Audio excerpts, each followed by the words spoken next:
caso.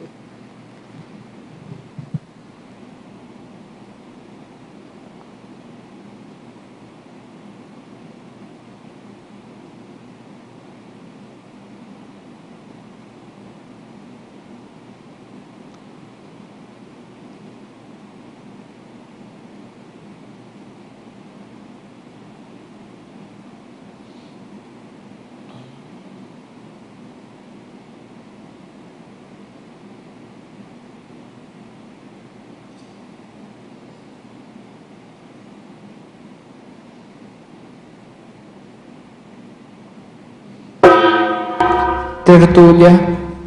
Boa tarde a todos. Hoje é dia 24 de janeiro de 2014, é uma sexta-feira.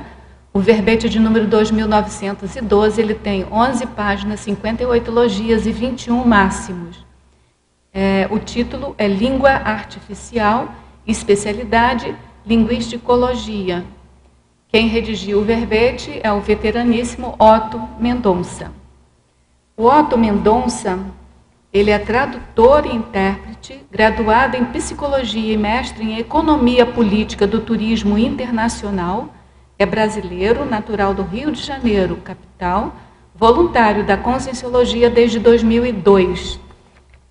A língua artificial é o idioma criado adredemente para servir a certo objetivo, em vez de ser resultado da evolução natural da cultura de determinado povo. Na pensenologia, o holopensene pessoal filológico, o holopensene pessoal lexicológico, o holopensene pessoal poliglótico, o holopensene pessoal comunicológico, a lexicopensenidade não prioritária, as energias cardiochacrais da maternagem, ajudando a criar as raízes do holopensene da língua materna no ressonante, a língua veiculando holopensenes pró-evolutivos. Na fatologia nós destacamos o ato de criar línguas artificiais, a glossopoesia, a busca do alfabeto universal para o pensamento humano, a busca da representação exata da realidade, a busca da superação das barreiras linguísticas, a busca da neutralidade geopolítica, a busca da língua fácil de se aprender, a despriorização pró-evolutiva dos recursos linguísticos conscienciais e a língua veiculando tares pró-evolutiva. A gente quer chamar a atenção aqui que a fatologia tem 26 linhas, o que constitui o máximo para o verbete. Na parafatologia, a ausência de autoparapsiquismo lúcido evidenciada pela maioria dos sistemas linguísticos artificiais, a sinalética energética e parapsíquica do linguista determinando as prioridades filológicas, a língua da comunicação tarística veiculando energias pró-evolutivas. No detalhismo, nós temos aqui 13 máximos. E na argumentologia, nós destacamos aqui alguns parágrafos. O parágrafo motivaciologia, segundo a intencionologia, o verbetógrafo coloca 8 motivações não exaustivas, impulsionando os autores de pasilínguas ou pasilogias. A taxologia, sob a ótica da tipologia linguística, o autor também coloca 14 subdivisões de línguas artificiais ou ideolínguas, e a glossonímia, que no enfoque da análise da glotologia, ele apresenta 80 exemplares de línguas artificiais. Eu também quero chamar a atenção aqui de uma sequência de parágrafos de não enumeração vertical, no qual ele discute essa questão polêmica, né, de uns querendo defender a língua artificial, outros não, enfim, e compara aqui com a condição da conscienciologia, que é bem importante também essa discussão. Na remissiologia, nós destacamos autoportfólio linguístico, babelismo técnico, interlíngua, língua materna, mentalês, poliglotismo e interassistencial. A frase enfática: a teática das línguas artificiais pode ser fascinante e até trazer algum benefício. Contudo, na grande maioria das vezes, representa perda de tempo evolutivo. Prioridade, língua materna. Questionologia: você se dedica ao aperfeiçoamento de alguma língua? No teste de avaliação pessoal pela escala de 1 a 5, qual a nota dos resultados evolutivos obtidos com a aplicação prioritária da habilidade linguística? Na filmografia específica, o verbetógrafo contribui com uma fonte, na bibliografia específica com 5 e na webigrafia com uma fonte de referência. Agora, a mega-análise elaborada pelo João Paulo. Idioma, ideolíngua, interlíngua, glossopeia, glossofilia, glossogenia, glossonímia, simplificação, artificialização, orismo-pensenidade, conformática, apriorismo, babelismo, glotologia, lexicologia, culturologia, historiologia, comunicologia, linguisticologia e sociolinguisticologia. Otto, eu sei que você é estudioso nessa parte aí de idiomas e tal, e eu queria saber o que te motivou a fazer esse verbete de língua artificial e, assim, qual o seu posicionamento. É óbvio que você deixou claro aqui, mas, assim, de uma forma geral, assim, para a gente começar o debate. Tá bom? Professora Rosa, esse verbete, ele nasceu de uma curiosidade de vários outros verbetes que eu vim apresentando, e sempre a questão do Esperanto era trazida à baila. O pessoal perguntava do Esperanto e tal. E eu estudei um pouco do Esperanto e estudei o processo filosófico e a história do Esperanto e achei interessante. Eu vi que fazia parte de um debate muito mais amplo, né? O Esperanto talvez tenha sido o capítulo mais bem sucedido de um movimento específico de língua auxiliar universal, mas era uma história muito mais antiga. E aí eu tive acesso a esse livro, A Busca da Língua Perfeita, de Umberto Eco, na tradução europeia. E deixa claro que é no processo da tradução europeia, porque é o que ele pode estudar.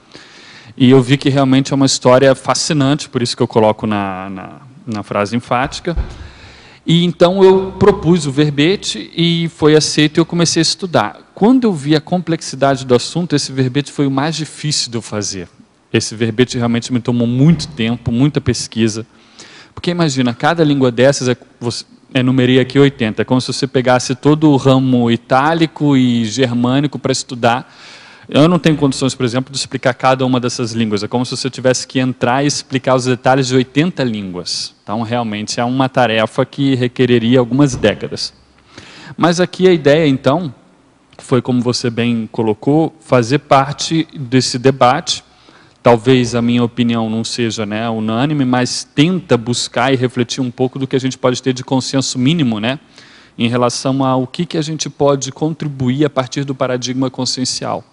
Então, o paradigma consciencial, o que traz de novo, o que traz de priorização evolutiva para essas pessoas que se dedicaram ao longo de séculos ao processo da língua artificial. Como eu coloco aqui, existem línguas artificiais místicas, para um processo de parapsiquismo, existem aquelas filosóficas, né, com o processo de classificar todo o conhecimento humano, que é um capítulo interessantíssimo de toda essa história. Existem aquelas línguas, então, como o Esperanto, que tem a intenção de unir os povos, então, com uma visão até um pouco mais romântica da situação, e depois pós-Esperanto, outras línguas que derivam de todo esse movimento, porém com a ideia de facilitar a comunicação universal, sem buscar uma união geral. Então, tudo isso eu fui vendo o que você pode realmente trazer com a conscienciologia. A gente vê, por exemplo, o DINEL, o Dicionário de Neologismos, né, 14 mil neologismos. Então, toda a nossa questão do consciencieis, até do sereneis, mas, né, o consciencieis tem aquele verbete crescendo linguística e imagética. Então, como que a gente pode trabalhar o processo dos idiomas e, de certa maneira, ajudar aquelas pessoas que têm uma queda por esse assunto a priorizarem melhor? Então, essa foi a minha intenção, servir como uma espécie de profilaxia. Talvez eu tenha sido um pouco ambicioso aqui nesse objetivo, mas servir um pouco de profilaxia para isso. A gente agradece sua ambição cosmoética aqui. Esse verbete é bem possante, né? Então, vamos aqui... É que ontem o verbete foi sobre aplicação holomnemônica. Então, eu acho que esse é mais um resultado da aplicação holomnemônica do Otto. Será, Otto? Você identificou alguma dessas artificiais aí que você teve o dedinho? Identifiquei um rapport muito grande com a época do movimento do Esperanto, sim, principalmente teve dois momentos na época que eu até coloco na fatologia, a época do movimento francês, porque a França da época, da Belle Époque, era onde tudo precisava ir para poder ganhar dimensão maior, né? E foi o que ele fez. Os franceses se interessaram e ele foi muito para a França, o Zamenhof.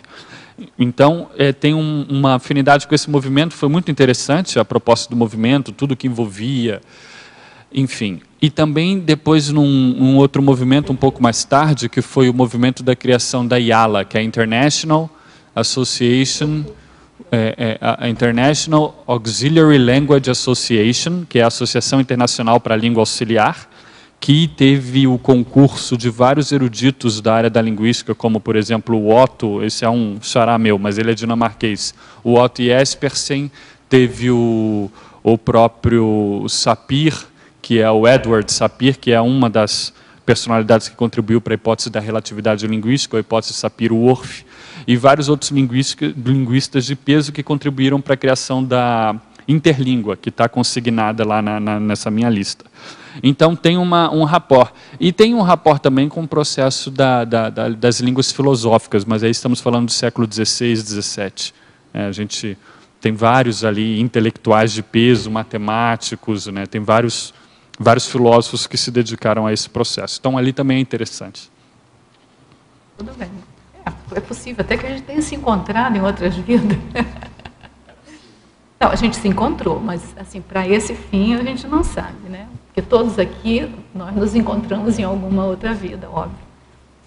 Então, alfabetógrafo, professor Otto, estrangeirismologia, página 6, final da primeira linha, poderia nos detalhar a frase latina, eu vou ler, aí, se tiver muito ruim, vocês me avisam. Linguarum omnium ad unam redutio. Essa frase latina eu extraí novamente do livro do Umberto Eco, que é interessante, eu volto a recomendar, professora, porque ele é interessante como história da cultura, de modo geral. Então, para aqueles que têm interesse em cultura, de modo geral, esse livro vai ajudar, sem dúvida. Então, essa frase significaria o quê? Significaria todas as línguas, né? Ou todas as línguas aqui, no caso, seria todas as línguas do mundo, todas as línguas da humanidade, está fazendo referência, né, à urbe, tudo que é possível abarcar na época, reduzidas a uma só. Então, todas as línguas reduzidas a uma só, que é justamente a pretensão quando se busca criar uma língua artificial, principalmente na época das línguas filosóficas, que era a busca de uma língua perfeita, única, que pudesse servir de veículo de comunicação inequívoca para toda a humanidade. Então, é isso que quer dizer, todas as línguas reduzidas a uma só. Tá bom. Também na estrangeirismologia, página 6, final da terceira linha, poderia comentar o dístico volapuquista, acho que é Menade-Bal, é isso? Menade-Piquibal. Menade-Bal-Piquibal.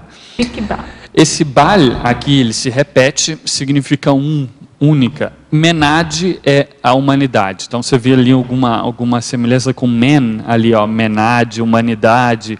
Várias dessas línguas que eu chamo aqui, que a história chama, que a tradição chama, que esse estudo interlinguístico chama de línguas a posteriori, se aproveitam do vocabulário já existente, principalmente do vocabulário internacional existente nas línguas, principalmente ocidentais. Então, aqui é um exemplo, a gente já consegue ver mais ou menos. Menade-Bal é uma humanidade, Piquibal é uma língua. né? Então é uma língua para uma humanidade. Esse menad é men com sufixo ad, não? Seria humanidade única, né? Língua única, Pyki Bal. Ou seja, já ilustrando essa ideia de você juntar toda a humanidade em torno de uma língua. Vale lembrar que o Volapük ele é anterior ao Esperanto e ele teve algum sucesso na época, que depois foi eclipsado, né, pelo Esperanto, e ele mostrou a possibilidade de se trabalhar com uma língua auxiliar universal. O Volapük foi a primeira nesse sentido que teve mais difusão. Patologia, página 7, primeira linha, poderia ampliar a impossibilidade do mesmo signo ter valor igual para todos os usuários? Essa foi uma dificuldade das línguas filosóficas, por exemplo, que era você ter uma classificação do conhecimento sem dúvida, que o que você falasse, eu falasse, todos aqui falássemos, tivesse sempre o mesmo valor. Mas a gente sabe que a língua tem os aspectos conotativos, não só de denotação da realidade. Então, esses aspectos conotativos é onde entra todo o lastro emocional, psicossomático e as idiosincrasias de cada um. Então, é normal que, a partir disso, você comece a ter variações. A gente vê na própria língua, na nossa língua portuguesa, quando a gente fala uma palavra, é muito comum ter interpretações diferentes. Então, a impossibilidade do mesmo signo ter valor igual para todos os usuários é uma realidade. Também devido a algo que eu ponho na principiologia, que é o princípio da variabilidade linguística. Isso é o que explica, por exemplo, o português de Portugal está se distanciando do nosso, e vice-versa.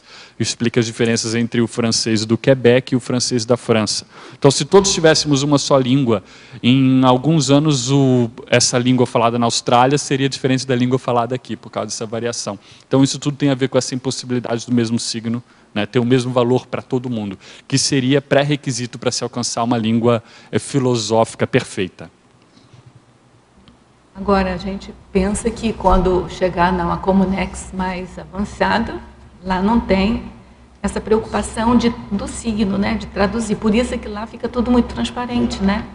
Porque o que você pensa já está transmitido, não tem essa conotação, é tudo denotativo. É uma língua assimbólica nesse caso, né? Você poderia ir direto com o pensamento, se facilita, né, a transmissão do pensamento puro. E por isso que a gente põe signo. Vale lembrar que aqui signo, talvez a gente tenha que falar signo linguístico, se bem que na época várias línguas filosóficas trabalhavam com algarismos também, mas o pessoal, por exemplo, da semiótica, o Augusto, o pessoal que estuda semiótica, eles dariam uma outra conotação para signo, e aí a discussão alcançaria outro nível, mas tampouco é o nosso objetivo, só para deixar essa ressalva. Patologia, página 7, quinta linha, o que é Volapucolândia? A Volapucolândia seria a terra do Volapük, que era o objetivo que eles queriam com o Volapük, transformar a terra, ou pelo menos ali a Europa, numa Volapucolândia, uma terra onde todos falassem Volapük. Né? E era a ambição realmente dessas línguas universais, e você vê nuances, ou você vê assim, fímbrias, filigranas de um pensamento até certo ponto avançado, algo que nos faz lembrar, atualizando a partir do paradigma consciencial. Eu fico imaginando se várias dessas consciências, o próprio Zamenhof, por exemplo, com um curso intermissivo, com uma atualização evolutiva, com uma autolucidez maior, o quanto eles poderiam contribuir para uma discussão de Estado mundial. Eu fico me perguntando se essa ideia dele querer fazer uma coisa unificada, se já não foi uma visita que ele teve em alguma Comunex. Há uma possibilidade. Fico me perguntando, não estou afirmando. Eu não descartaria essa possibilidade. Porque é uma ideia, né, diferente, pelo menos. Ou uma inspiração que eles tiveram, né? Agora, muitos têm o que acontece, que é o processo do engano parapsíquico, né, que tem o verbete do professor Valdo, o Marcelo coloca no livro dele, né, que muitos, inclusive, falam que tiveram inspiração para escrever, como o processo de escrever Bíblia, livros sagrados. Foi por uma inspiração divina que tinha que criar uma língua para toda a humanidade. Então, às vezes eles tiveram muita assistência e erraram no viés. Né? Mitologia, página 9, poderia esclarecer o mito da logofania, teologia? O mito da logofania é aquela questão de que no início era o logos, né? No início era o verbo. In the beginning was the word. Então é a encarnação do verbo divino. Né? Então o que acontece? Com isso você tem que várias questões da discussão da linguística, da linguagem, derivam disso. Se tudo foi criado através da linguagem, fiat lux, né, faça-se a luz, então, a partir disso, você tem que... A palavra, ela tem um poder intrínseco. E, a partir disso, várias discussões decorrem. Por exemplo, esse pessoal, inclusive os filósofos lá, os matemáticos da época da linguagem filosófica, eles tentavam ver qual que foi a primeira língua. E aí eles falavam, puxa, mas se tudo foi criado dentro de um processo, eles estão operando dentro desse mito. Eu estou dando alguns exemplos de como esse mito pode funcionar. Se Deus falou com Adão, qual foi essa língua? Foi hebraico. Então, através do hebraico, Adão também nomeou os animais. Então, o hebraico é uma língua sagrada. E aí vem todo o esforço da cabala em cima. E tudo que deriva disso. Então, há muito mito em torno disso, né? Que deriva disso daqui. Aí eu entro com aquela questão que você falou agora do verbete, né, da falsabilidade do parapsiquismo, né, de você, engano parapsíquico, né? Você tem uma inspiração, já acha que é... Aliás, tem isso escrito, né? A pessoa, quando tem, por exemplo, essa experiência de quase morte, ela volta traduzindo tudo aquilo que ela viu nos conceitos que ela tem, né? É o paradigma, porque às vezes ela tem uma experiência, mas ela traduz segundo o paradigma que ela conhece. É bem complicado isso, né? Para a gente refletir para a gente. Para a gente refletir, perfeito. Professor Otto, Fratologia, página 6, terceira linha, poderia explicar sobre a busca da eliminação da anfibologia das línguas naturais? Anfibologia aqui é o mesmo que ambiguidade, confusão, é o que acontece no português, por exemplo, com o pronome seu. Dependendo da frase, você não sabe se é seu, a terceira pessoa, né? Ou se eu e você estamos conversando, não sei se eu estou me referindo a você ou se a ela, né? A segunda ou a terceira pessoa. Então, isso é anfibologia. E vários movimentos, até, por exemplo, o pessoal que trabalhou, aqui nós temos o Bertrand Russell, o pessoal que trabalhou com o neopositivismo, todo aquele, tinha o Círculo Linguístico de Viena, aquele pessoal também trabalhou na busca da eliminação da anfibologia, que é uma tradição também bastante anglo-saxã nesse sentido, bastante inglesa de eliminar essas contradições da linguagem. E que é o que, até certo ponto, a terminologia científica busca quando ela procura dar apenas um significado para cada palavra, para você comunicar exatamente o que você quer quando a terminologia é científica. Mas, para a língua do dia a dia, isso é difícil, a própria poesia brinca em cima disso daqui. Então, o que acontece? Para você eliminar a anfibologia das línguas naturais, você entra, por exemplo, com os jargões, com a terminologia científica, e depende do meio, do holopensene em que você está transitando. Agora, aqui era o quê? Era se criar uma língua onde isso não pudesse existir. A ironia é que, mesmo as grandes línguas filosóficas, eu coloco aqui a língua do Wilkins, por exemplo, elas tiveram essa dificuldade aqui. Elas não conseguiram eliminar a anfibologia porque, em algum momento de toda aquela construção filosófica, você tinha a criatividade do leitor ou do usuário da língua que fazia a diferença. Não. O do Wilkins é a número 13. Lá na lista de línguas, na página 11, tem a número 13, Philosophical Language. John Wilkins, ele criou em 1668. Então, é um processo interessante, por quê? Porque ele criou todo um processo de classificação das ideias que depois foi aproveitado como base, como arcabouço, como frame, de um dicionário analógico, que é o Rodit's Thesaurus. Então, por exemplo, quando a gente pega aquele dicionário analógico da língua portuguesa e a gente abre, a gente vê que ele classifica as palavras segundo um esquema, né? Relações abstratas, tempo, espaço, ele tem uma classificação. E essa classificação deriva de todo um esforço de classificar todo o conhecimento segundo aquelas categorias. Então, dentro de um processo de história das ideias, é interessante ter noção disso daqui. Então, tudo isso só para ilustrar o quanto que essa eliminação das contradições é um desejo da humanidade. Por enquanto, até o momento, seria mais fácil recorrermos ao conscienciês, né, para isso. Tem uma palavra que a gente vê muito, até está dicionarizada, mas eu comecei a ver nesses blogs, assim, na internet, que é desambiguar. Eu gosto tanto desse verbo, acho ele muito criativo, desambiguar. Professor Otto, no Japão, há algum tempo, provavelmente após a Segunda Guerra Mundial, utiliza-se o inglês adaptando a escrita e, consequentemente, a fala deles lá. Por exemplo, o termo skirt, é skirt, saia? Skirt.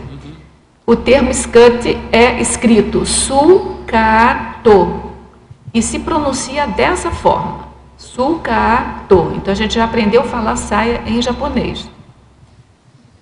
Passando a fazer parte do vocabulário dele, substituindo as palavras originais. Poderia comentar acerca desse fato? Posso sim, isso é um fato muito comum, isso é o fenômeno do estrangeirismo.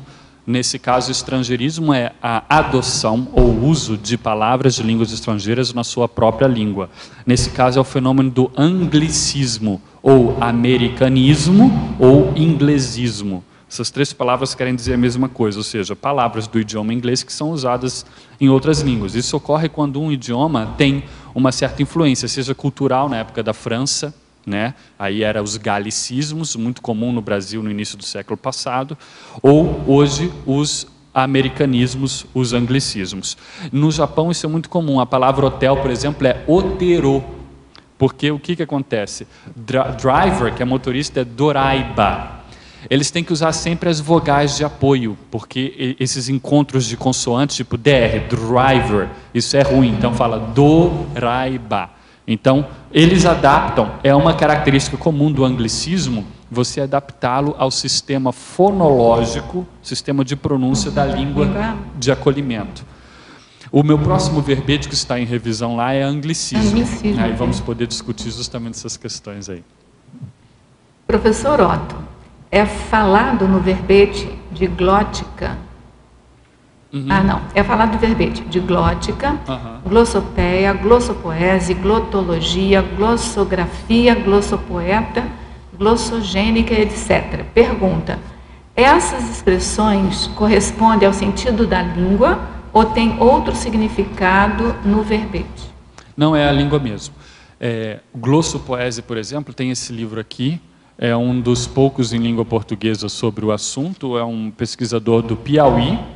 Você vê a pessoa lá no Piauí escrevendo sobre um assunto que tem o complexo e desconhecido mundo das línguas artificiais. Tem que ver se ele não está se desviando, como eu chamo a atenção no verbete, né? Tem que ver se ele está priorizando, ou se ele está criando língua para diversão, ou se ele está priorizando o enriquecimento da língua materna. Esse daqui é um para glossopoese, por exemplo, glossografia, glotologia. Glossografia tem no dicionário justamente a descrição de línguas, você pode procurar esses termos no UAS. A glotologia, a glótica, são sinônimos para a linguística. A linguística é um termo principalmente do francês, que aí ele foi construído com base em langue, com base em língua, que é de etimologia latina, e devido à obra do Saussure, foi aqui teve maior difusão quando a gente estuda a linguística. Mas tem também os termos com base em glota ou glossa, que é de origem grega, que são a mesma coisa. Eu trouxe para a gente poder ampliar o processo do dicionário cerebral.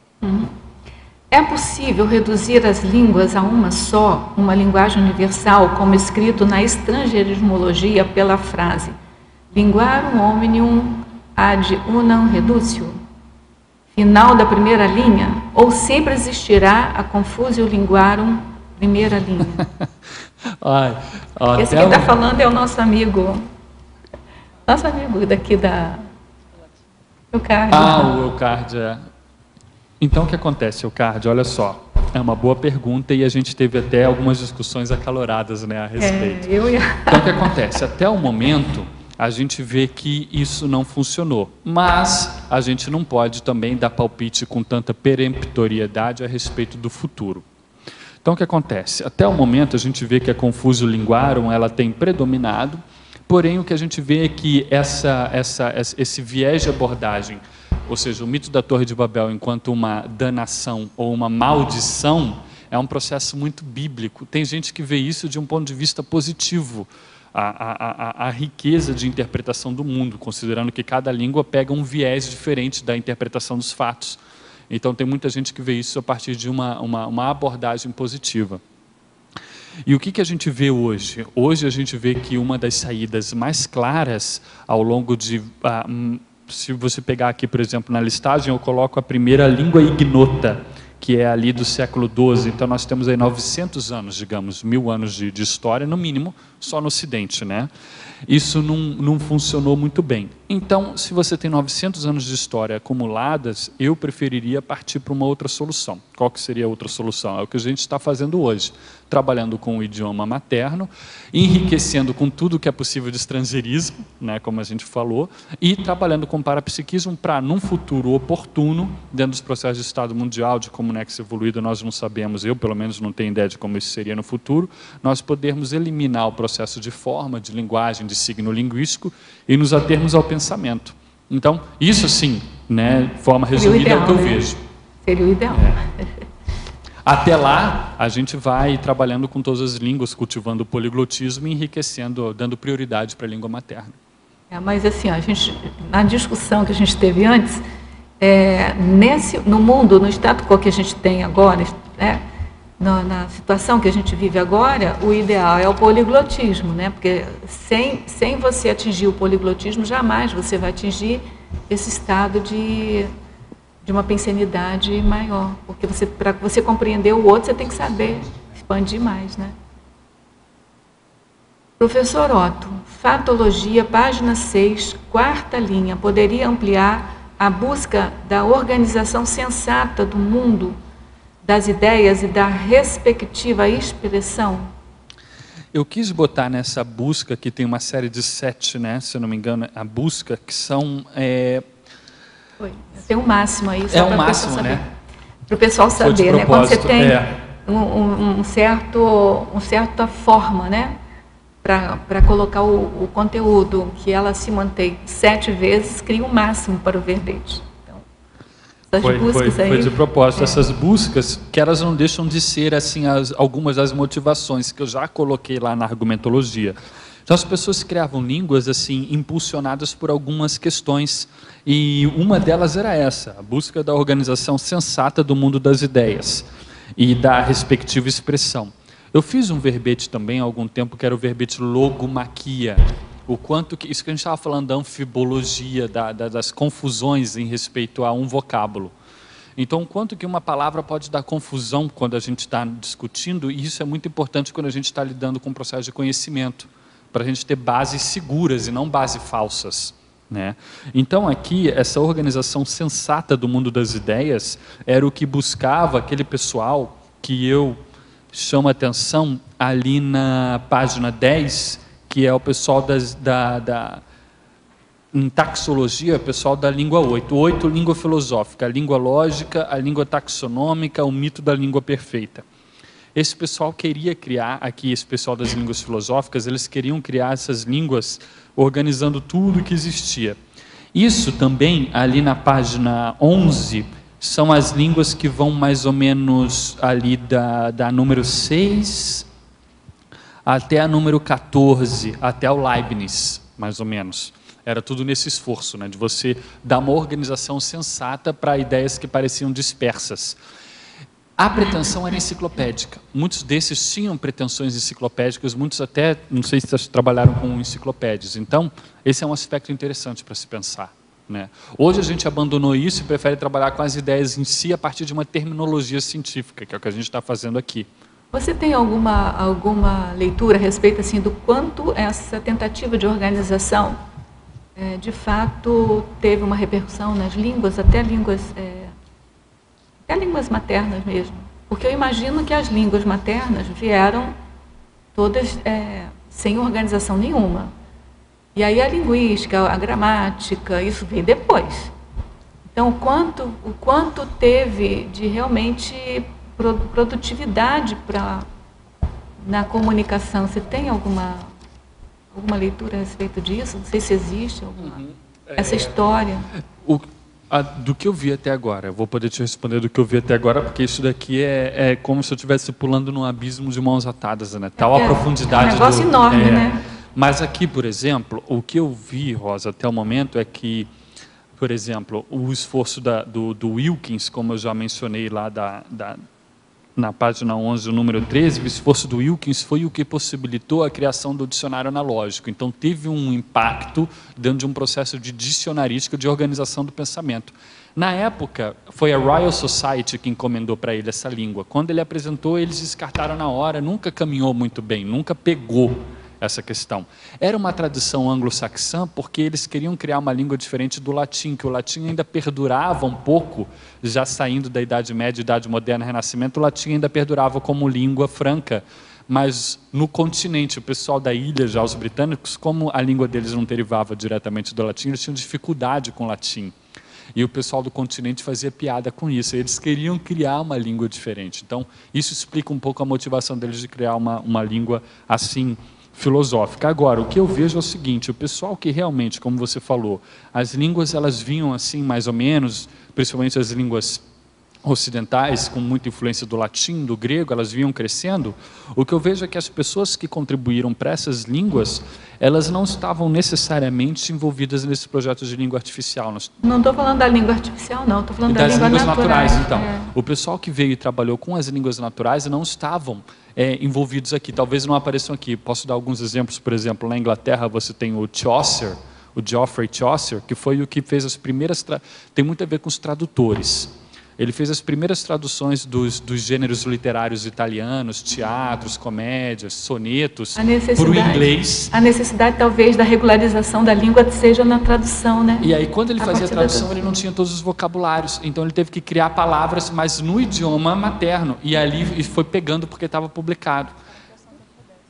A criação de alfabeto, por exemplo, nós temos lá o alfabeto cirílico, que foi criado a partir de um esforço de tradução, de se criar uma língua para os povos eslavos. Eles não tinham um alfabeto. Então, o alfabeto do armeniano, o alfabeto do pessoal foi feito com base no grego, se criou um alfabeto que hoje, uma das evoluções é o russo. Então, esse pessoal que trabalhou, muitos trabalhavam na igreja, dentro de uma ideia de evangelização, com a ideia de você criar uma língua para poder traduzir a Bíblia. Esse é um esforço. O outro esforço, por exemplo, na língua alemã, falando disso, no século XIII você tem alguns místicos cristãos, que aí tem um processo de parapsiquismo, eles queriam dar vazão para o que eles tinham, os fenômenos que eles tinham. Então, tem o que eles chamam de mestre Eckhart, o alemão do século XIII, que ele criou várias palavras no alemão, foi preparando o alemão para ele poder se tornar uma língua filosófica apta para filosofar mais tarde, lá com Hegel e aquele pessoal. E o Lutero também, quando ele fez a tradução da Bíblia para o alemão, ele então começou ali ele regularizou o alemão. Ele escolheu uma variante, porque tinha vários dialetos, ele pegou uma variante da Saxônia, e ali ele chancelou. Então a gente vê que esse pessoal que acabou trabalhando com as línguas maternas e fizeram-as crescer, não estavam vinculados com o processo de língua artificial. Pelo menos, talvez, que alguns estejam, mas pelo que eu vi, não tem uma ligação direta. Então, é diferente as abordagens. Por isso que eu chamo a atenção no verbete. Se a pessoa tem interesse, um ou outro, que eu chamo aqui na estrangeirismologia de language geek, ou seja, aqueles viciados em língua e linguística, que tem interesse nessas coisas, o interessante é ele focar no processo da língua materna e ajudar a desenvolvê-la. Eu acho que poderia trazer mais benefícios evolutivos, não só para ele, mas assistencialmente, né? Eu fico pensando aqui dessa coisa de latim erudito, latim popular, né? Aquelas línguas, né, antigas assim. O que mostra é que o nascer da língua é do povo. E aí um grupo trabalha com aquilo, né? E depois o ignorante é que é o povo de novo, né? Um paradoxo isso, né? Entendeu? Porque a língua é do povo, né? Então aí fica essa distorção, você assim, tem razão. né? É o binômio que o Valdo gosta de colocar esse binômio nos verbetes. Bom, colocava antes, né? Que era o binômio, não sei se era um binômio, sinergismo ou interação.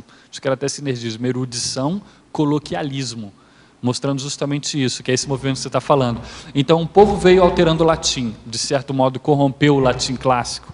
Porém, deu vazão para que depois os eruditos ajeitassem aquela língua e criassem outras línguas a partir daquilo. Então, há sempre esse movimento, né, da erudição e do coloquialismo. O ideal é a gente saber transitar nesse universo, mas buscando sempre nivelar por cima, que é o que falta, por exemplo, para esse movimento da sociolinguística no Brasil. Falta isso. Falta né? isso, esse processo de nivelar. A educação serve para a gente nivelar por cima. Por né? cima, óbvio. Não estou defendendo nivelar não, por baixo, não, mas que é um paradoxo. Nesse assunto, o que vai justamente o contrário dessa vertente é o grego moderno. Durante séculos, o grego naturalmente foi se deteriorando, o grego clássico, a koiné.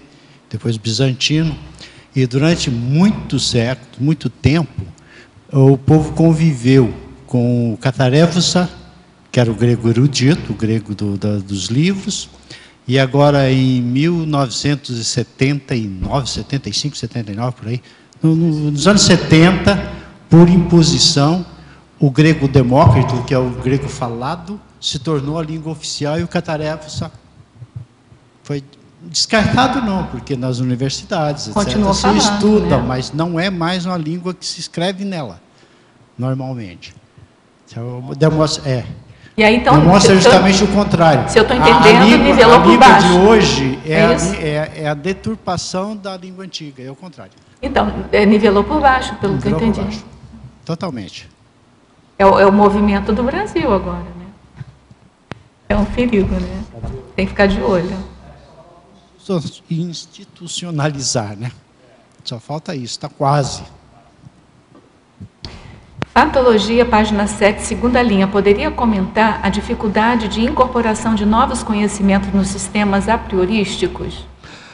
Então, nós já estamos falando aqui um pouco, né, desses sistemas filosóficos, que eles criaram, então, um processo de classificação geral.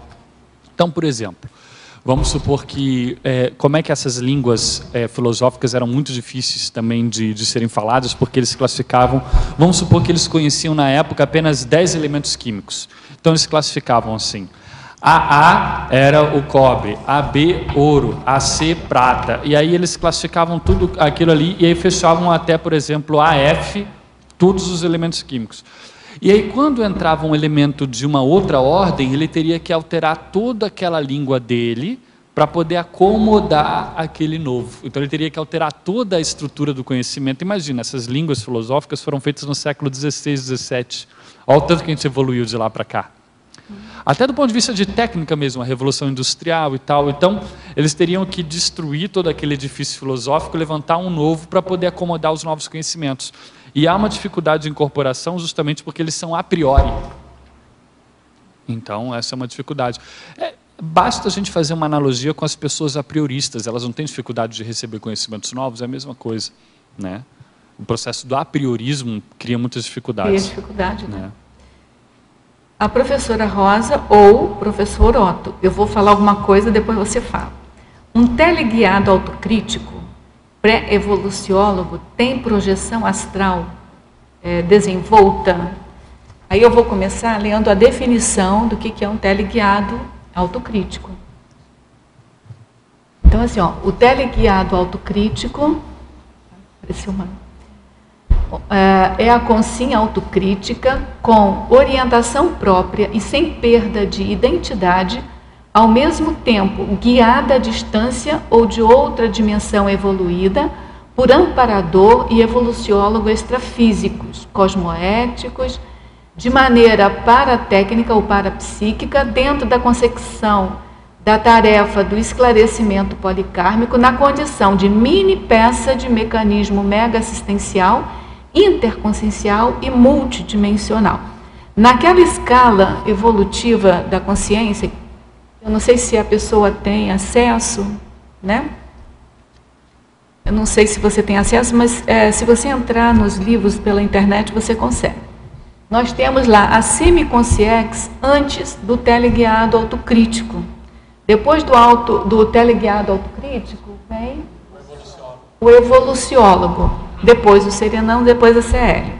Então, para você chegar, para a consciência chegar no teleguiamento, ele já tem que ser uma semiconsciex. O que é uma semiconsciex? É aquela consciência que já está no estado de viver a multidimensionalidade ininterruptamente aqui.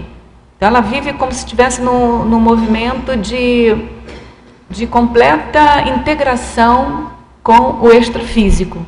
E se ela é uma semiconsciex, ela tem o contraponto da semiconsciência também, né? Então, tanto faz ela estar lá ou aqui, ela vive esse mundo de uma maneira permanente. Então, falar de projeção astral desenvolta é uma coisa muito pequena. Eles já vivem continuamente nesse estado de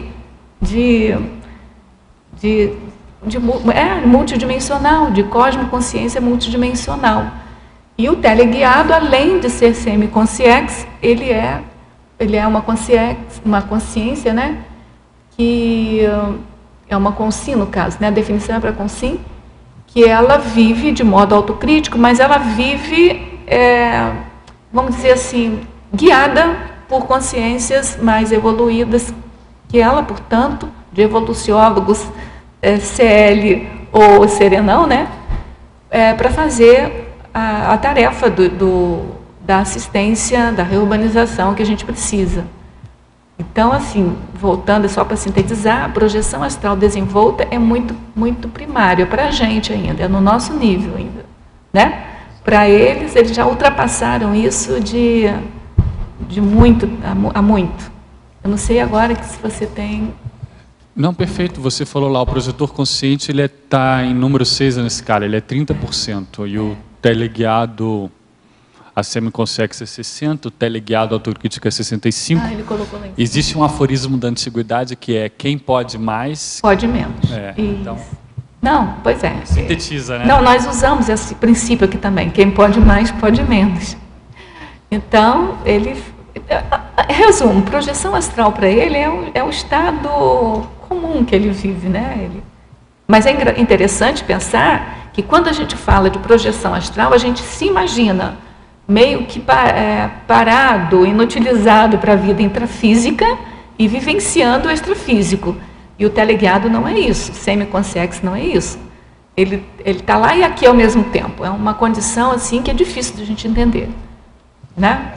Agora, uma coisa interessante, você vê o poder das palavras, a força da terminologia, né? Quando a gente fala projeção astral, quando a gente usa o astral, tem uma certa energia, evoca um conjunto de conceitos, né, de cognição, diferente de quando a gente fala projeção consciente ou projeção lúcida. Isso. Né? Então, é daí a gente atentar para a escolha das palavras que tem a ver com o assunto que a gente está falando, é muito importante, né? A terminologia correta, né?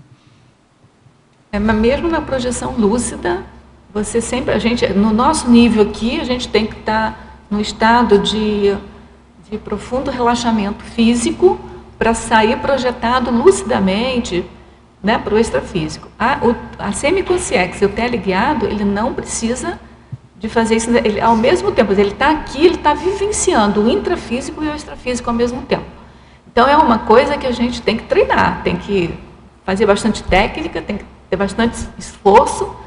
Mas, assim, eu com toda sinceridade, eu ainda tenho dificuldade de perceber como é que uma pessoa viveria continuamente assim, né? Você até pode ter umas extrapolações, né, uns lapsos, assim, de vez em quando, para você perceber. Mas viver continuamente assim é o que a semiconsciex já vivencia e que o teleguiado, então, já vai ter um acréscimo aí do teleguiamento.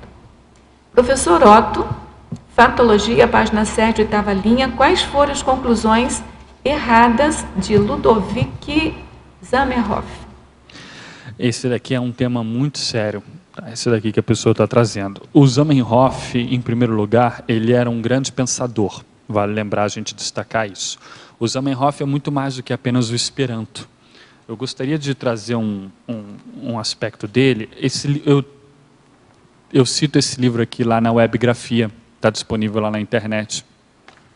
E aqui ele fala, esse é um livro que traz vários trechos da própria obra dele. Então ele fala aqui o seguinte, olha, ele era um judeu, que eu falo dele várias partes aqui, e tem uma parte que ele fala assim, ó, eu vou ler em inglês, depois eu vou traduzir porque é o original. Ele fala assim, I have never hidden the fact that I am a Jew. Então eu nunca escondi o fato de que eu sou um judeu. Eu tenho orgulho de contar a mim mesmo como membro deste povo antigo, cuja única missão na história consiste, na minha opinião, em unir os povos do mundo sob a bandeira de um Deus, ou seja, um único ideal para o conjunto da humanidade. Aí ele continua. O meu judaísmo é a principal razão pela qual, desde a minha tenra infância, eu me dediquei totalmente para um único ideal supremo, que é aquele de reunir toda a humanidade em uma fraternidade. Esta ideia é o elemento vital e o propósito de toda a minha vida. O projeto do Esperanto, e isso é importante, o projeto do Esperanto é apenas uma parte dessa ideia. Eu estou constantemente pensando e sonhando sobre o resto do meu projeto. Então, o que acontece? Ele tinha um projeto para o processo da humanidade. Agora, ele errou em algumas análises. Por exemplo, ele achava que o processo da Palestina não daria certo para os judeus. Ele, jovem, foi sionista e depois ele foi crescendo com esse processo. Ele achou que, por exemplo, tinha que ser nos Estados Unidos. Aí depois, como o movimento todo estava em favor da Palestina, ele resolveu aderir para não criar uma cisão. Mas aí depois, mais maduro, ele começou a achar que a Palestina não daria certo porque ele achava que teria muito problema com os cristãos. E ele também achava que o hebraico era uma língua já morta, que não ia ser ressuscitada, mas até o próprio Herzl também pensou isso, e ele achava que o processo do judaísmo tinha que ser começando com devagar, pequeno, e dali você adotando uma língua neutra, para ele era o Esperanto, dali o processo ia crescendo. O que acontece com ele? Isso tem tudo a ver com o que eu coloco em algumas outras partes do verbete, com o crescendo que ocorre, que é o sionismo, ilelismo ou maranismo. Ele começou sendo sionista, depois ele abandonou esse processo dos judeus e quis criar um processo para a humanidade a partir de uma solução sectária. Ele achava que os judeus tinham que se unir numa seita menor, adotar o Esperanto e, com o tempo, ir absorvendo toda a humanidade para, então, conseguir atingir um ideal maior. E depois ele abandonou totalmente essa ideia e ficou com o processo do omaranismo, onde a língua artificial já não fazia diferença, para ele o que importava era juntar todo mundo em torno de um ideal comum. E qual que era o problema dele? Em tudo isso tem uma ideia de religião ainda por trás, então ele tem esse resquício da religião. A segunda pergunta fala sobre essa questão do omaranismo do autor da língua causando dissidência no meio esperantista. Então, exato, é isso daí. Podia ampliar, então. Então, o que acontece? Ele foi com o processo do sionismo e ele começou a ver que tinha algumas dificuldades. E aí, hoje, com o processo da história, o que aconteceu? A tendência da solução para o processo dos judeus tinham várias propostas. Uma delas era a assimilação. Era a proposta assimilacionista, ou seja, os judeus serem assimilados na cultura em que estão. Mas ele, enquanto judeu, na Rússia, onde ele estava, houve vários pogroms, vários atentados, várias dificuldades. Ele achava que isso não ia ocorrer. Porém, a história mostrou que houve um processo de assimilação muito forte nos Estados Unidos. E ele achava que a Palestina não ia dar certo e deu certo, sionistas em Israel, por exemplo. Ele achava que na Palestina o obstáculo seria os cristãos. Não foi. Hoje o obstáculo são os muçulmanos, por causa de toda aquela briga figadal que existe entre eles. O hebraico conseguiu ser revivificado como língua materna e o judaísmo se tornou a religião oficial de Israel, que ele achava que isso não ia dar certo. Ele achava, então, que o processo era você. Isso eu acho que foi uma grande sacada dele. Ele via que o problema do judeu era o quê? Era uma relação íntima, uma associação que foi feita entre a religião e a etnia. Ele achava que isso tinha que ser separado de alguma maneira. Então, a partir dessa separação, ele acha que o processo dos judeus poderia ajudar na unificação da humanidade. Isso hoje tem muito a ver com o que a gente escuta, né? O processo assim do povo, dos povos judaicos, dos judeus, ajudando nesse processo, devido aos antecedentes históricos, ajudando nesse processo de condução ao Estado mundial. Ele parece que tinha algum vislumbre disso, mas me parece que as soluções que ele propôs não estavam equivocadas, no seguinte sentido: o que ele propunha com o omaranismo, antes com o ilelismo, esse nome ilelismo vem do rabino Hillel, que no livro da Talmud, lá da Bíblia dos Judeus, é justamente aquele que escreve a regra de ouro, né? Não faça para os outros aquilo que você não gostaria que fizesse com você e tal. Então ele acha que essa é a base de todo um processo de fraternidade, ele usa isso. Só que o que acontece? Ele quer dar uma solução sectária para se atingir o universalismo. Como que você vai atingir o universalismo a partir de uma... sectária, né? De uma parte. Então, isso me pareceu uma contradição no pensamento dele, e depois o omaranismo criou uma dificuldade, porque quando foi e um paradoxo, porque o Esperanto ele decolou como língua artificial na França, como nós falamos, no período francês. Mas os franceses, nos congressos de Esperanto, ninguém queria ouvir falar de omaranismo ou do Esperanto como um elemento de espiritualidade. Eles queriam o Esperanto apenas como uma língua. E isso causou muito dissabor para o Zamenhof. Então, isso criou muito desgosto. E sempre teve esse conflito, até o momento em que ele deixou o Esperanto meio que adquiriu vida própria devido aos outros seguidores, e ele se dedicou só ao processo dele de uma filosofia. Mas o omaranismo, então, criou essa cisão no movimento esperantista. O que nós vemos hoje? Nós vemos que há uma relação do omaranismo com a ideia do Estado mundial. Então, ele pensando num processo de fraternidade, aquele livro que eu mostrei, esse livro aqui, quem puder ler, são 50 páginas apenas, está em inglês na internet, é muito interessante. Então, você vê que, de repente, uma personalidade dessa, com um processo judaico, passando por um curso intermissivo, se atualizando, tendo uma visão evolutiva das questões, me parece que é uma personalidade que pode ajudar muito num processo de condução do Estado mundial, num processo de condução a uma resolução do processo judaico, ajudando nesse processo do Estado mundial em longo prazo, por causa dessa ideia dele, né, de dissociar religião e etnia. O problema é que parece que ele quis chegar logo às conclusões, o omaranismo como uma união ideal da humanidade. Isso é impraticável por aquelas questões. Uma mágica, né? Não passa de mágica. Então, eu vejo que ele teve essas conclusões erradas por causa disso, e por causa da língua universal, porque ele achava que o Esperanto ia prevalecer.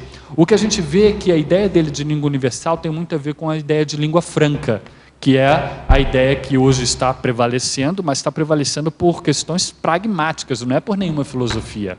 É por questões pragmáticas que o inglês está perdurando como língua, enfim, língua franca. Que no passado houve outras, houve o francês, latim, grego, línguas francas. Elas... até o árabe foi, né? O árabe em toda aquela região. Vai depender do domínio econômico vai também, depender, né? O Swahili em largas faixas da África. Então, o russo em todo aquele processo da antiga, né, União das Repúblicas Socialistas. Então, o que você vê? Você vê uma relação muito forte entre esse processo de língua artificial e língua franca. Porém, um processo de língua franca é um pouco diferente de língua artificial, porque a língua franca ela implica em você ter um povo usando aquela língua como língua materna, e os outros povos mantêm a sua língua materna e adotam aquela língua que é a língua franca. É diferente de todo mundo ter uma língua só. Então, isso tudo que fica em discussão, né, em relação a isso. Eu queria conversar com você esse processo de linguagem, ele é bem complexo. Por exemplo, na língua portuguesa, né, a ideia é conseguisse uma língua universal, mas só na língua portuguesa. Eu já várias vezes me perguntei em relação ao som, por exemplo, por que casa, por exemplo, eu já sugeriria que fosse escrito K-A-Z-A, entendeu? Então, K, com som de K, não C, né? Som de Z é Z, não precisa ter S, não precisa... Então, assim, só na nossa língua já teria uma redução, né? Mas aí tem que pensar em todas as outras línguas e essa língua universal. Então, assim, é uma questão que eu já me perguntei várias vezes. Eu já ia... CH, X, só X, pronto. Sabe? Então, já dava para reduzir. Isso já perdi tempo pensando nisso, mas teve aí a nova ortografia, mudou pouquíssima coisa. Não vai chegar nisso, né? Porque é a evolução. Mas o que eu queria perguntar para você... Isso, eu queria só fazer esse comentário que eu achei bem ligado com esse tema. É um dilema cognitivo, conflito cognitivo. É complicado. A gente sempre fica perguntando, S, é Z? Né? Nossa língua tem isso. Eu queria ver com você, a língua artificial, aqui você está dizendo que ele é criado com um certo objetivo e não é resultado da evolução. E os nossos neologismos, né? Assim, a conscienciologia tem os neologismos, a medicina tem lá algumas especificidades, as palavras da própria ciência. Então, a nossa, considerando isso, isso não é evolução? Isso é evolução ou é artificial? Diga que você esclareasse isso. É a terminologia, né? Eu acho. A língua artificial é uma língua que não existia antes e que foi criada a partir de uma convenção, assim, eu e a Rosa, nós nos juntamos, vamos criar uma língua aqui filosófica artificial. O que você fala é uma evolução de uma língua já existente, o português. Então, quando você fala de medicina, de conscienciologia, você está falando de terminologia específica das áreas científicas. Isso não é língua artificial. Isso é a primeira coisa que tem que ficar claro para você. Ficou claro, Nerli, isso daí? Então, isso é um processo evolutivo, né? Foi criada uma ciência e foi necessário neologismos para explicar essa ciência. Então, Sim, isso é evolução. mas isso você tem que saber que não tem nada a ver com língua artificial. Isso está claro? A língua artificial é uma língua que você cria do nada. A terminologia da conscienciologia não foi criada do nada. Ela foi criada a partir de elementos da língua portuguesa, elementos concretos, sufixos do grego, sufixos do latim. A língua portuguesa tem todo o mecanismo de construção de palavras que permitiu se criar os 14.000 neologismos. São palavras da língua portuguesa que fazem parte do vocabulário da língua portuguesa, tanto é que estão dicionarizados no Sacone. Então é um patrimônio da língua portuguesa, faz parte do acervo lexical. Não tem nada de artificial. Esse é o primeiro ponto que eu quero deixar claro com você. Para você entender bem isso. O resto você tem razão, só quero focar bem isso. É claro que é uma evolução, assim como as outras ciências. Cada ciência, você tem toda a razão, vai demandar, vai exigir, vai requerer um vocabulário, uma terminologia científica para se comunicar. Mas isso é o que eles chamam de tecnoleto, ou jargão, medicinês, juridiquês. Isso tudo está dentro da língua portuguesa. É porque a gente está focando pelo processo da linguística. Se você focar pelo processo da língua, a língua portuguesa é o conjunto maior, dentro do qual tem pequenos conjuntos linguísticos. Nenhum está fora. Se você estivesse fora, aí poderia ser uma língua artificial, não é? Entendeu isso, né? Entendi. Então, nossos neologismos são da evolução, da linguística e da evolução, né? Está pegando aqui um exemplo, né, por exemplo, interassistencial, já existe no dicionário. Aí você vem aqui, a gente teve a necessidade de fazer disso uma ciência, então é interassistenciologia. Então, a interassistenciologia não é uma nova linguagem, é do português que se foi, né? Aí depois a interassistencialidade, pegou o prefixo inter, porque foi necessário, mas dentro do português. É mais ou menos isso que é a terminologia nossa. Agora, eu não imagino como é que seria criar uma língua, um idioma. Fala aí. Um minutinho. Então, da ortografia. O que você estava falando tem a ver com a ortografia e não com o fonema em si, né? Então, até o Monteiro Lobato propôs, numa certa época, de mudar a ortografia do português, simplificar mesmo, tirar essas questões de CH, X, esses sons de o QU, não precisar do U, bastaria o Q com som de K. Né? É a primeira parte da pergunta dela, né? O comentário dela era só ortografia mesmo, né? Olha como é interessante isso que elas trouxeram. O processo de ortografia já diz respeito a uma língua natural.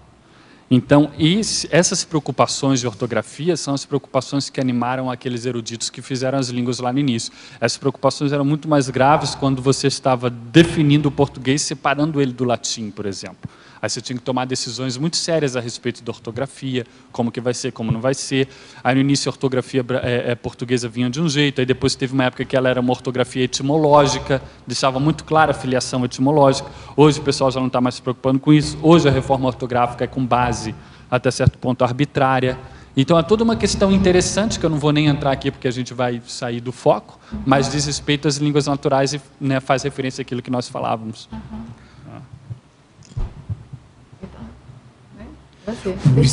O Steven Pinker, ele é linguística também, psicologia linguística. Ele fala que pensar é achar uma metáfora. Você acha que o português é mais rico para metáforas ou é o inglês?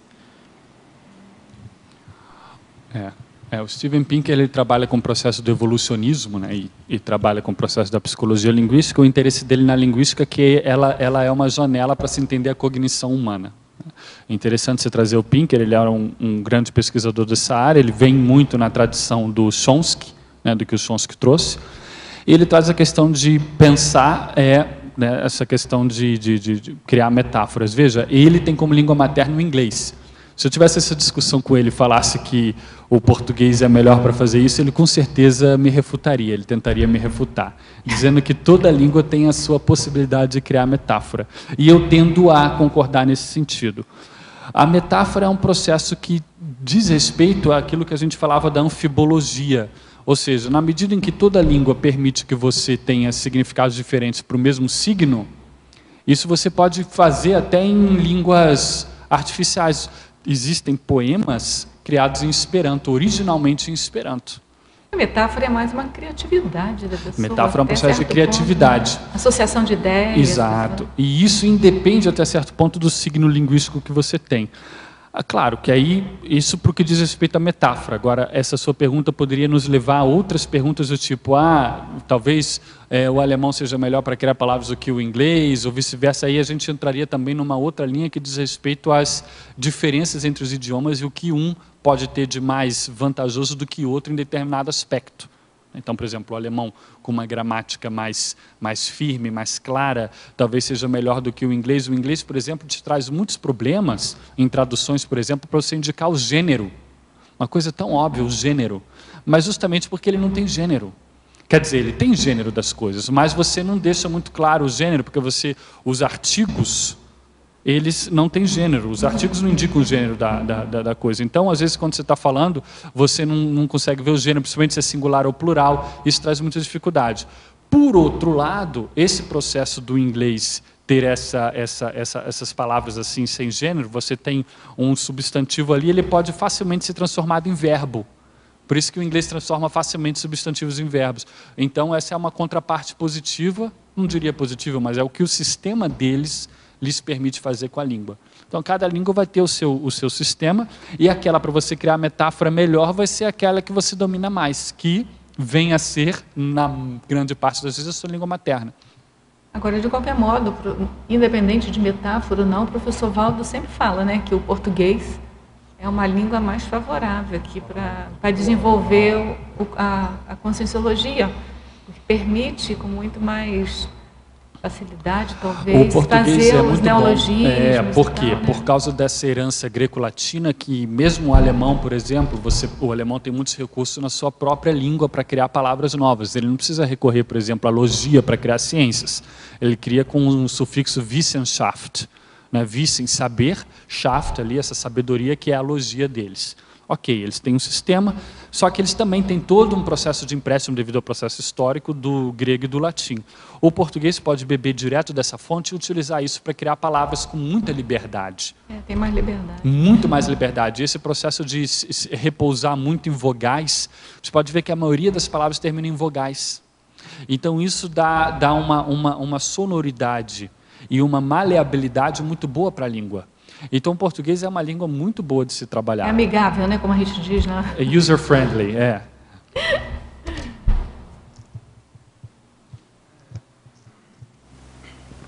Então, sobre um pouco a pergunta dela também, talvez, para mim, acho que fica um pouco tênue a linha que divide essa questão da evolução de uma língua natural e da criação de uma língua artificial. Principalmente se você pegar casos famosos assim, como o próprio Guimarães Rosa, ou o Camões, o Miyakoto, sei lá, que eles transformam a língua, que é uma língua natural, em tese, eles transformam ela completamente, por causa das variedades linguísticas que existem nas próprias regiões e tal, e também por muito a influência da própria cabeça deles mesmo, da criação dos próprios neologismos, e aí acaba entrando numa questão de será que o texto que o Guimarães escreve é um português diferenciado, ou é um guimarês, não sei, ou é uma língua que ele criou mesmo, ou entra então como uma língua que nem você colocou aqui, a luso-brasileira, que está até hoje sendo criada artificialmente, né?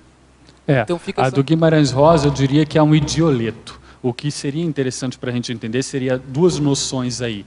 Primeiro, as noções de dialeto. Existem vários dialetos a partir de uma única língua, elas não criam uma língua artificial. São variações da mesma língua materna. Entendeu? Isso já explica isso em grande parte. Isso que você está falando é o idioleto que o professor Valdo vem falando. O idioleto é o quê? Você poderia falar a mesma coisa com o professor Valdo. Ele criou lá 14 mil palavras e é o vocabulário dele. Então é o modo como ele se expressa. Porém, isso não é necessariamente, ou não é, de fato, uma língua artificial. Isso é o quê? É o modo como aquela pessoa trabalha a língua dela e coloca tudo que ela pode. O Guimarães Rosa, ele tinha, além de um vocabulário enorme, ele usou muitos estrangeirismos. Como ele sabia muitas línguas, e não só essas básicas que alemão, inglês, francês, não, mas húngaro e várias outras, ele trazia tudo isso para o próprio português, criando lá o Guimarães dele. Mas isso seria o quê? Seria o idioleto, a língua que ele específico tem, entendeu? A partir do sistema. A partir do sistema da língua portuguesa que dá para ele. Você perguntar para ele, ele é o quê? Ele é um literato que produz a partir da língua portuguesa, criando um dialeto próprio. Dialeto próprio é igual a idioleto. Essas são duas noções que é importante a gente trazer nessa discussão. Mas não chega a constituir uma língua própria, o que seria uma língua artificial, que é uma outra língua com regras gramaticais diferentes, regras semânticas diferentes, regras fonológicas, regras ortográficas. Não. Entendeu? Mas isso então me leva a outra pergunta, que aí é relacionado à fala que ele falou do grego ali e tal, que talvez então não fosse melhor, até que você tinha falado sobre nivelar a língua por alto, né? Talvez fosse até melhor pensar em nivelar ela por baixo, já que o povo, ou os próprios escritores, o Guimarães e etc., criam muito mais neologismos e enriquecem a língua ainda mais do que a erudição pode cortar e trazer, entendeu? Eu acho que o que você diz não teria procedência. Vou te dar um... Sabe por quê? Complica mais nivelar por baixo. Vou te dar um exemplo clássico, que é o do Basic English. Que foi o quê? Foi uma tentativa de criar uma língua artificial, que era o quê? Uma língua natural modificada, que é isso que você está falando. A partir do quê? A partir de uma redução drástica, dramática do vocabulário. Fala, não, olha, agora todo mundo vai falar inglês e todo mundo no mundo vai se comunicar com o inglês, só tem 1000 palavras disponíveis. Acabou. O que acontece? 850. E aí o que acontece? Me tirou 15% ainda. Tirou 8%. É fato. E aí o que acontece? Você vai comunicar, e tem textos, a gente pode estudar o processo do Basic English, você procura na internet, tem um texto legal para estudar isso, os livros do David Crystal, que é a Enciclopédia da Linguagem e a Enciclopédia da Língua Inglesa. Aí você vai pegar o texto lá do Basic English, qual uma ideia? Para você poder falar a ideia diretamente, você teria uma palavra, mas ela não está lá naqueles 850 porque você nivelou por baixo. Uma palavra um pouquinho mais erudita, não chega a ser erudita, semi-erudita. Isso te obriga o quê? A fazer paráfrases, dar voltas. Né? A usar 3, 4 palavras para chegar onde você quer chegar. Então não tem praticidade nisso.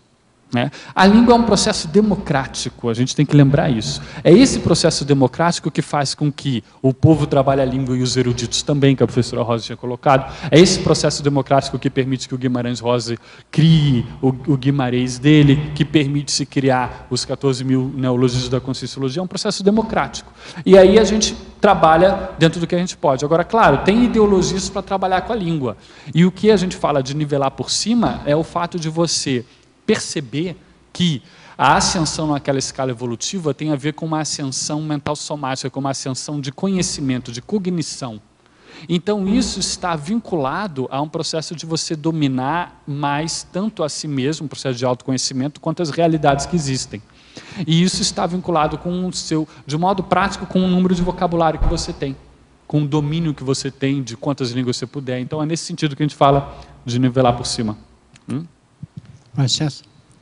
A respeito do Basic English, no meu tempo de garoto eu aprendi isso aí. Era usado justamente para colonização, sobretudo na África, na Ásia. Se usava muito. O BBC tinha transmissões em Basic English. Fazia propaganda deles nessa linguagem. Praticamente não existia verbo. Eram uns truques que eles tinham, com etc. Mas era muito inteligente, certo? Mas, naturalmente, bem baixo. Mas agora, era para dominar, né? Para o comércio, para dominar a beleza. Os franceses tinham o crioulo e o petit nègre. Eu sou do tempo em que a gente lia o Tintin, na época que... E os negros da África, no Tintin, eles falam um francês que é chamado petit nègre, o pequeno preto. Dá para você entender perfeitamente, mas não tem nada a ver com francês. E você sabendo francês, você entende. Mas era justamente um meio de comunicar o essencial num povo que eles estavam dominando, mas não aculturando. Então é uma coisa bem baixa mesmo, nivelar por baixo. Porque você está me chamando a atenção de uma coisa, né? Nivelar por baixo é nivelar pelo essencial, mas muita coisa pode deixar de evoluir, de proliferar, porque acaba, né? É limitante mesmo. É sério, né? Vamos indo, então? Na página, a fatologia, página 7, final da 4ª linha, de baixo para cima, poderia explicitar o capricho mental somático relacionado com a língua artificial?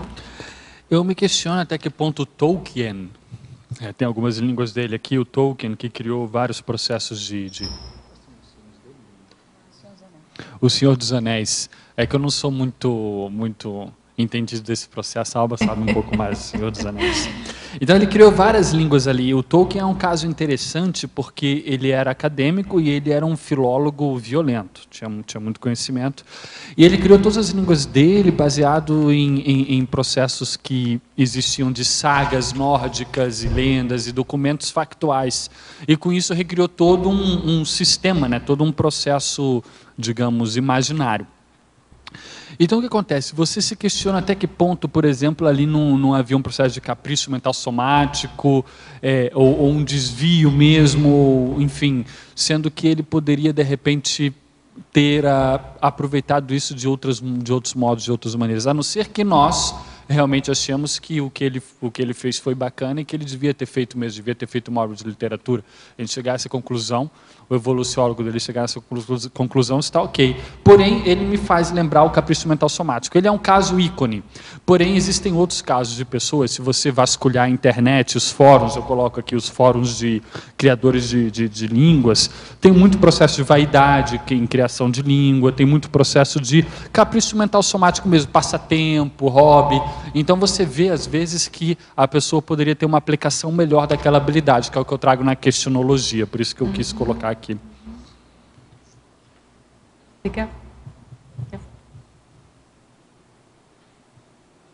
Professor Otto, desculpa, eu não cheguei um pouco atrasado, não sei se já foi tratado sobre o tema, mas queria que você falasse um pouco sobre a frase enfática e que trata muito da questão da língua artificial como sendo muitas vezes um desperdício de potencial mental somático. Então, eu queria que você fizesse um paralelo de por que também, tratando com a fase enfática, a tematologia seria neutra. Porque, ao longo do seu verbete, ficou muito claro, às vezes, uma conotação de desperdício em relação a esse tipo de processo, que poderia estar sendo utilizado de uma forma muito maior e que o próprio artificialismo da língua seria uma coisa totalmente impossível. Essa é uma ótima pergunta. O que acontece? Aqui na frase enfática, eu chamo atenção para isso, né? Você vê que a língua artificial, ela hoje, dentro de um processo, dentro de um contexto de paradigma consciencial, a gente aqui fazendo força e até certo ponto correndo, né, para evoluir, você tem uma certa pressa, um senso de urgência positivo, então você não poderia, de repente, perder tempo com um processo de criação de língua artificial. A prioridade sendo a língua materna, disso tudo que nós estamos falando. Os 14 mil neologismos é um exemplo de priorização de língua materna. Aí você me pergunta, Otto, por que é neutro? Porque o que acontece eu estou com uma visão, isso com toda honestidade, eu estou com uma visão parcial da realidade, das línguas artificiais em primeiro lugar e do processo linguístico em geral. Então, eu dizendo que é nosográfico, talvez eu estivesse sendo um pouco apressado no meu julgamento ou peremptório dentro de um campo do conhecimento que eu não tenho a visão global. Então, isso, sendo sincero com você, foi o que me fez colocar neutro. E eu não sei realmente se, de repente, no passado, algumas realizações foram mais positivas do que a gente pode ver hoje, eu não tenho todas as informações, enfim. Né? Eu me resguardo ao presente do que eu posso ver. O que eu posso ver, assim, ela é neutra com uma tendência, uma bela puxada para um processo nosográfico patológico. Porém, o assunto em si, eu deixaria como neutro, como eu deixei. Não sei se responde aí. Para a fatologia, página 7, final da segunda linha, poderia falar sobre o engano parapsíquico na base das supostas revelações divinas de línguas angélicas? Línguas angélicas, um exemplo interessante é a língua, aqui na página 11, é a língua número 4, enoquiano, que foi criação de John Dee. O pessoal que estuda o parapsiquismo estuda muito o John Dee, que foi até conselheiro da Rainha Elizabeth, e o Edward Kelly, que era o parapsíquico no final do século XVI. Então, o que acontece? Aqui, eles queriam criar uma língua, eles criaram uma língua dizendo que era resultado de intervenções, até do Enoque, né, e intervenções angélicas e de consciências que estavam inspirando eles para que criassem, exato, uma língua, né, inicial, que era a língua do princípio do mundo, a língua que foi falada por Adão no início dos tempos e tal. E o curioso é que depois eles, fazendo a análise linguística do Enoque, viram que tinha semelhança total com o hebraico e com um pouco da sintaxe do inglês. Então é um processo interessante aqui, o quanto que tem... O enoquiano é um caso clássico. O enoquiano é um caso clássico nisso aqui. Você mexeu com o Laurentino. Eu mexi com ele de propósito aqui. Fala, Laurentino. Mas é claro que tinha que aparecer. Se, para um judeu, o hebraico é a língua de Adão, a língua de Enoque, que é descendente antes do dilúvio, tinha que ser parecida com a língua original, né? Tá de acordo? Perfeito. Esse daqui é um exemplo de engano parapsíquico, né, que eu coloco, ou seja, existe, às vezes tem, realmente, eles trabalhavam com o parapsiquismo, existem consciências trabalhando ali, mas você teria que verificar, checar a qualidade, a intenção dessas consciências, em primeiro lugar, e depois a qualidade da mensagem, o quanto que se deturpa, o próprio recipiente da mensagem deturpa, ou seja, uma língua para comunicação universal. E tem algumas outras, a própria número 1, que é a língua ignota, que também foi nesse sentido uma inspiração angélica, mas nesse sentido até o próprio Descartes, quando tem aquele sonho, né, com o processo da matemática para criar, ou seja, esse negócio de uma inspiração para você criar algo que vai servir de base para a humanidade, isso perpassa várias tradições e vários fazeres intelectuais. O Descartes é um exemplo que eu me lembrei agora, que não era em língua, né, mas um processo metodológico, científico, epistemológico. Né. Então, isso mostra como esse processo de engano parapsíquico é mais frequente do que nós pensamos. E o Descartes tem uma coisa sincrônica com a gente aqui, né, que é a exaustividade, o sistema enumerativo, aquele método, a dúvida metódica também. Mas mais o estilo, aquele estilo enumerativo, dele, ele diz que fazer listagem o máximo possível, clareia e é o que nos mínimos elementos, né, componentes, entendeu? Então, isso é a exaustividade que a gente propõe aqui, né, de fazer enumerações e tal. Perfeito. Eu fico também assim achando que tem alguma inspiração. Óbvio, gente, a consciência, né, ela não é a prova de... Não tem salvaguarda nenhuma, mas as inspirações vêm. E aí você... Ele interpreta de acordo com os zeitgeist, de acordo com, né, a cultura em que foi criado, mas às vezes tem inspirações mesmo. Tem. Professor Otto, citaciologia, página 6, poderia expandir a citação, o predomínio do futuro imediato de um idioma nacional, digamos o inglês, ou um idioma artificial, digamos o esperanto, não está diretamente vinculado a forças conscientes passíveis de serem manipuladas. Depende antes de vários fatores obscuros e impessoais de natureza política, econômica e social. Essa tradução aqui foi minha mesmo, a partir desse original aqui em inglês, que é uma citação do Edward Sapir. O Sapir, então, ele trabalhava nos Estados Unidos, judeu também. Processo que ele trabalhava com a antropologia, ele estudava as tribos indígenas estadunidenses e norte-americanas, e a partir do processo da linguística, da antropologia, ele entrou no processo da linguística, que é a linguística antropológica, ou a antropologia linguística, teve como aluno o Benjamin Lee Worth, que criou, então, que deu um fraseamento, uma redação melhor para a hipótese do relativismo linguístico, que ficou conhecido como a hipótese de Sapir-Whorf. O Sapir, então, é uma pessoa que é muito interessante dessa reflexão sobre a língua, o quanto que a cultura molda a língua e o quanto que a língua molda o nosso pensar e vice-versa, toda essa relação. isso daqui é interessante. E ele também teve uma participação na construção da interlíngua, que é uma das línguas que está mencionada lá na minha listagem na argumentologia. E ele estava justamente discutindo isso, ou seja, o que vai predominar?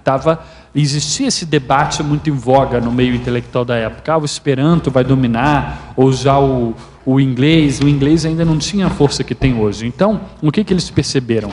Eles perceberam que tudo isso não dependia de determinações governamentais. Como a professora Rosa já falou aqui no início, a língua tem muito do povo. Então, muitas vezes, essas coisas são decididas independente de certa determinação de gabinete.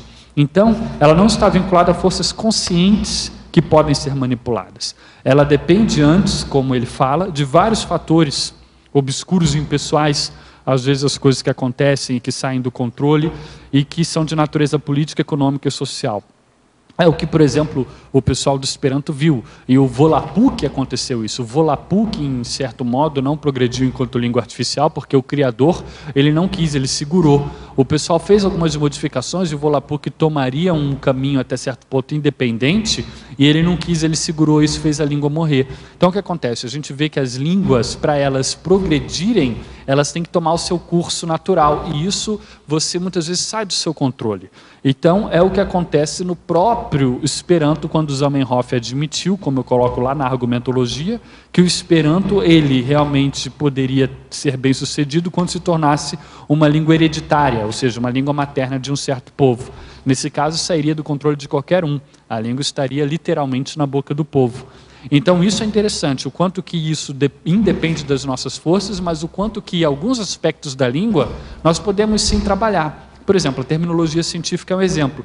Terminologia da medicina, eles fizeram vários acordos, por exemplo, para fixar a terminologia anatômica. Hoje já tem a nominata anatômica, em grande parte já estabelecida. Quando, por exemplo, eles mudaram o nome dos descobridores, o complexo de Golgi, por exemplo. As pessoas que descobriam determinada estrutura ou alguma coisa recebiam o nome daquela estrutura. A estrutura recebia o nome dele.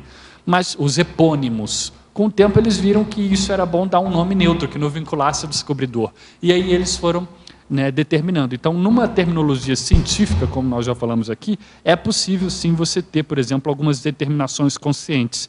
Mas na língua de um modo geral, isso escapa muito de qualquer controle.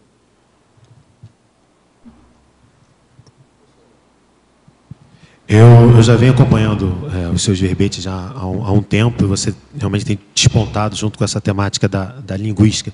Queria que você, a pergunta que eu vou fazer não é necessariamente relacionada a esse verbete daqui, mas como esse seu estudo dentro da linguagem, como você tem percebido essa relação entre a linguagem, não apenas a linguagem como idioma, mas como signo e como meio de comunicação relacionado ao parapsiquismo, como essa questão do poliglotismo ela tem sido traduzida em termos parapsíquicos e interassistenciais. Não sei se isso tem sido, se essa veia que você tem pegado de apresentações com essa temática, ela é feita de caso pensado, né? Queria que você falasse um pouco sobre isso.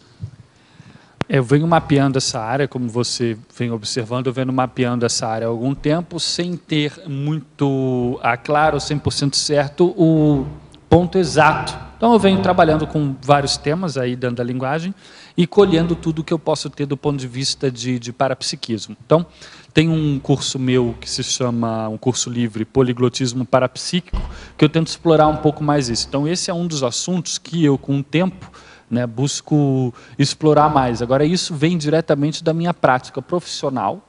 Então, um dos aspectos que eu busco esclarecer, então, um dos aspectos assim, práticos, reunindo parapsiquismo e linguagem, é esclarecer os profissionais que trabalham com idiomas, ou aquelas pessoas que têm uma relação com idiomas, não necessariamente aqui da Conscienciologia, muitos de fora, mostrando para eles o quanto que o parapsiquismo lúcido pode dar uma outra visão do ofício deles. Aí eu estou falando de tradutores, estou falando de intérpretes, estou falando de todo mundo que trabalha com idiomas. Então, esse é um público que a gente tem, que a gente já tem buscado trabalhar um pouco com isso.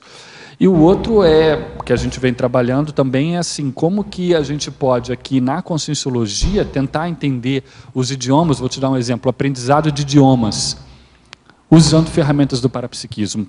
Por incrível que pareça, não incrível que pareça, porque é normal, porque é uma ciência nova e tem muitas frentes de trabalho. A gente está só começando. Tem muitas frentes de trabalho.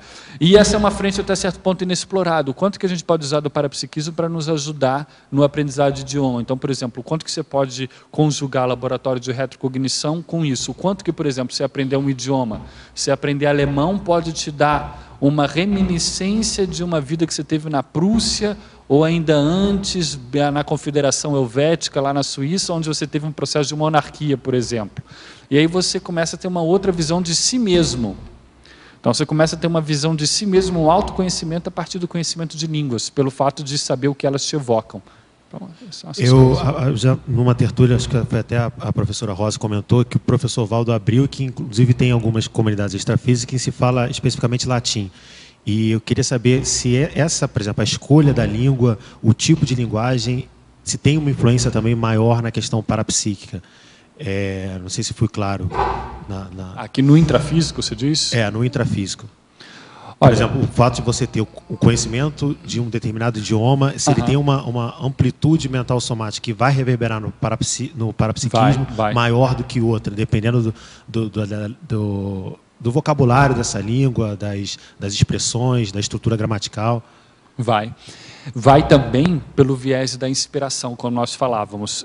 Eu vejo isso tanto do ponto de vista do que já foi escrito, do que o professor Val traz, quanto do meu ponto de vista e do ponto de vista de colegas também poliglotas. Então, e bilíngues em geral. O quanto que as pessoas, no verbete epicom lúcido, traz isso. O quanto que, por exemplo, você com outro idioma, você pode facilitar um processo de inspiração de amparadores.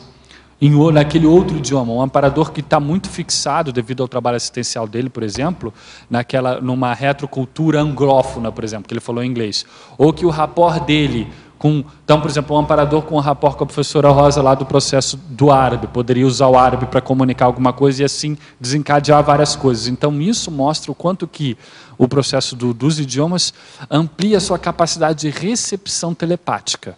Então, esse é um caso muito claro. E, claro, com isso você também aumenta a sua capacidade interassistencial, porque aumenta o seu rapport não só com consciência, quanto com consciex. Então, se você pode assistir mais consciex, você também vai ter mais assistência para ajudá-las. Então, vai tudo meio que num sinergismo, né? Então, eu vejo nesse sentido. Mas acho que o mais importante é o poliglotismo, né? Sem dúvida. Enquanto a gente está aqui Agora, isso tudo é um processo novo que eu estou mapeando, né? Com a ajuda com alguns colegas. Eu não tenho respostas exatas assim para te dar. Vamos construindo, né? Construindo juntos esse conhecimento aí.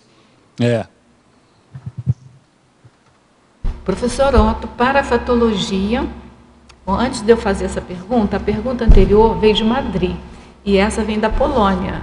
Então, você já viu, né? Zamenhof. Professor Otto, para a fatologia, página 7, final da terceira linha, poderia expandir a assim de energia dos idiomas e culturas correspondentes durante o estudo linguístico e, na sequência, quarta linha, a desassim subsequente? Achei. Para eu expandir, né? O que acontece? Quando você trabalha com o estudo linguístico, o estudo linguístico pode envolver o estudo de um determinado idioma, pode envolver a melhor palavra, você está pesquisando um dicionário analógico para poder enriquecer o seu texto, tudo isso é pesquisa linguística, como etimologia. Não vamos reduzir esse estudo linguístico, pessoal, apenas ao processo do poliglota. Todos nós, uma hora ou outra, todos nós fazendo verbete, pelo menos na parte da etimologia, fazemos um estudo linguístico. Então, esse é um processo que é comum a um processo de estudo, e quando a pessoa caminha para um processo de erudição, é normal as questões da língua estarem vinculadas. Então, isso daqui é um primeiro ponto importante para destacar. Então, o que acontece? Durante esse estudo linguístico, você vai assimilar, agora falando especificamente de idiomas e culturas, você vai assimilar, como nós falávamos, o seu processo de passado com aquilo. Então, por exemplo, a gente vai estudar árabe. Se você estudar árabe, você vai evocar todo um processo que aquela cultura, aquela língua veicula uma cultura. Você vai evocar tudo que vem com aquele processo. Então, ali você vai ter toda uma gama, todo um complexo de energias que vem junto. Então, aquilo ali você vai assimilar.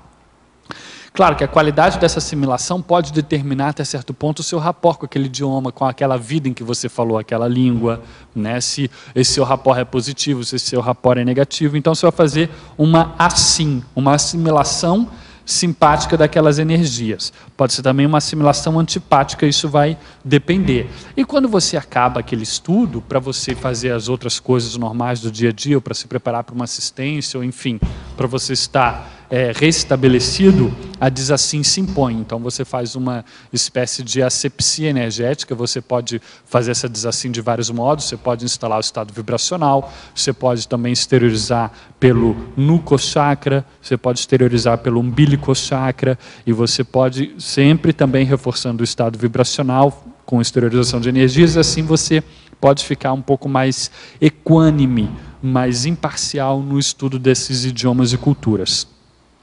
Alverbetógrafo, parafatologia, página 7, final da penúltima linha. Poderia aprofundar a língua da comunicação tarística, veiculando energias pró-evolutivas? Se o teletertuliano reparar, eu fiz isso na pensenologia, eu botei a mesma fórmula, a língua veiculando holopensenes pró-evolutivos. Na fatologia eu também coloquei essa fórmula, língua veiculando tares pró-evolutiva. E depois, na parafatologia, a língua da comunicação tarística veiculando energias pró-evolutivas. Aqui eu estou fechando cada uma dessas sessões com um A maior, com um crescendo, com um lembrete de que a língua ela pode ter uma função, ela tem uma função de comunicação, em primeiro lugar, língua e comunicação, e a partir da comunicação a gente convive, a partir do convívio a gente pode assistir. Então, o que a gente faz com isso? Qual a qualidade da nossa comunicação? Qual a qualidade do nosso convívio? Estamos fazendo assistência? Então, a língua, lembrando que pode ser usada nisso tudo. E quando eu falo a língua veiculando tares pró-evolutiva, a língua da comunicação tarística, eu estou, de propósito, fazendo um crescendo a partir da língua artificial. Eu não estou falando da língua artificial aqui. Aqui estamos falando, no nosso caso, por exemplo, do português. Ou pode ser uma língua que os tradutores da Conscienciologia traduzem para outros idiomas, ou o professor que faz uma itinerância internacional, é a língua da comunicação tarística dele. Se porventura, alguma época, fixar alguma língua artificial, que seja feita tares com ela, né?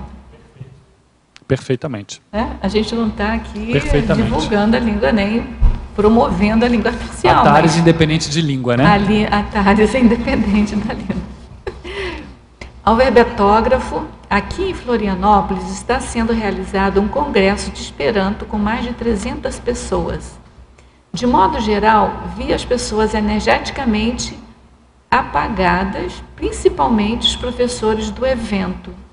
É possível que essas pessoas estejam em automimese, utilizando a linguagem de forma dogmática? Dogmática, não sei, precisaria de mais detalhes, né, para eu poder falar para você dar uma opinião assim mais assertiva. Mas eu não descartaria, por exemplo, a hipótese da automimese. O processo dos congressos internacionais, não só do Esperanto, o próprio Volapük teve o seu congresso internacional. Estamos falando do final do século XIX, início do século XX.